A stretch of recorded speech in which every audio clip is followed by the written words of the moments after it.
New সাকসেসের আজকের ভিডিওতে স্বাগত জানাচ্ছি। আমাদের আজকের টপিক একই এবং পর। এখান থেকে আমরা ব্যাখ্যা সহকারে 10টি বাক্য সংকোচন বা এক কথায় প্রকাশ শিখব।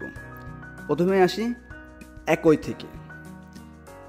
একই বিষয়ে চিত্ত নিবিষ্ট যাহার, নিবিষ্ট চিত্ত। এখানে নিবিষ্ট চিত্ত বলতে বোঝানো হয়েছে যার মন সম্পূর্ণরূপে কোনো একটি বিষয়ে গভীরভাবে নিমগ্ন থাকে।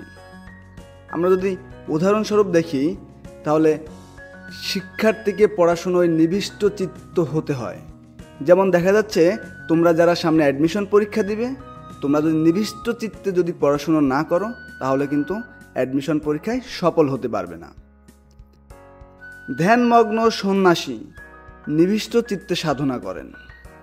ক্লিয়ার? ওকে। তারপর আসি একই গুরু শিষ্য যারা, সতীর্থ। আমরা যদি এখানে একটু ক্লিয়ার করি, যেমন দেখা যাচ্ছে যে একজন গুরুর কাছ থেকে কেউ ফুটবল খেলা শিখছে, কেউ গান শিখছে, কেউ নাচ শিখছে, তারা প্রত্যেকে কিন্তু সতীর্থ বা একই কোচের আন্ডারে যারা খেলাধুলা করে, ঠিক আছে, সতীর্থ বলা হয় তাদেরকে। তারপর আসি একই সময়ে বর্তমান, অর্থাৎ এক কথায় বলা হয় সমসাময়িক। তাহলে সমসাময়িক বলতে বোঝানো হয় যারা একই সময়ে উপস্থিত বা একই যুগে বাস করে। আমরা যদি উদাহরণস্বরূপ যদি দেখি, রবীন্দ্রনাথ ঠাকুর ও কাজী নজরুল ইসলাম কিন্তু সমসাময়িক কবি ছিলেন, আমরা কিন্তু এমনটা বলে থাকি। বা যদি দেখি বর্তমানে যারা একই পেশায় বা একই সময় কাজ করছে তাদেরকে সমসাময়িক ব্যক্তি বলা হয়। আচ্ছা, তারপরে আমরা আসি 4 নম্বরে, একই সময়ে। এক কথায় বলা হয় যুগপৎ। যুগপৎ বলতে বোঝানো হয় যা একই সাথে বা একই সময়ে ঘটে। আমরা যদি উদাহরণস্বরূপ দেখি যে সে যুগপৎ পড়াশুনো ও চাকরি করছে, পড়াশুনোও করছে পাশাপাশি চাকরিও করছে। আবার দেখা যাচ্ছে ঝড় বৃষ্টি কিন্তু অনেক সময় একসঙ্গে হয়, এটাকেও কিন্তু বলা হয় ঝড় ও বৃষ্টির যুগপৎ শুরু হলো। তারপর আসি একই মাতার উদরে জাত যারা, এক কথায় বলা হয় সহোদর। এখানে সহ মানে কিন্তু একসঙ্গে বা একই, এবং উদর মানে গর্ভ, মায়ের গর্ভ বা পেট। তাহলে দেখো সহোদর বলতে বোঝানো হয় যারা একই মায়ের গর্ভ থেকে জন্মেছে, অর্থাৎ আপন ভাই বোন, তাদেরকে সহোদরও কিন্তু বলা হয়ে থাকে। তারপর আসি পর। পরকে আশ্রয় করিয়া বাঁচিয়া থাকে যে, এক কথায় বলা হয় পরজীবী। পরের স্ত্রী দেখিয়া যাহার মন খারাপ হয়, পরশ্রী কাতর।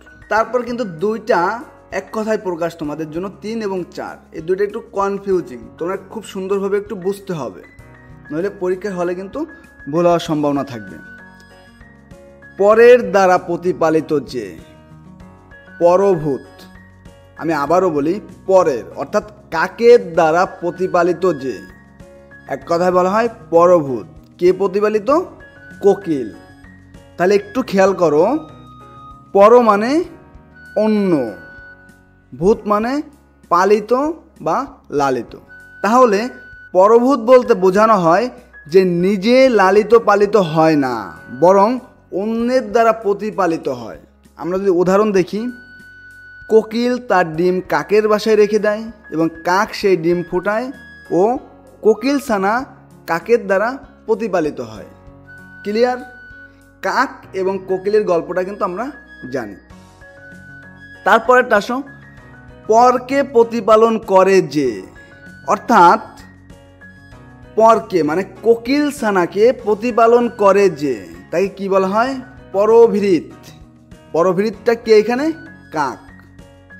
দেখো, পর মানে অন্য, ভৃৎ মানে পালনকারী বা প্রতিপালনকারী। তাহলে পরভৃৎ বলতে বোঝানো হয় যে অন্যকে প্রতিপালন করে।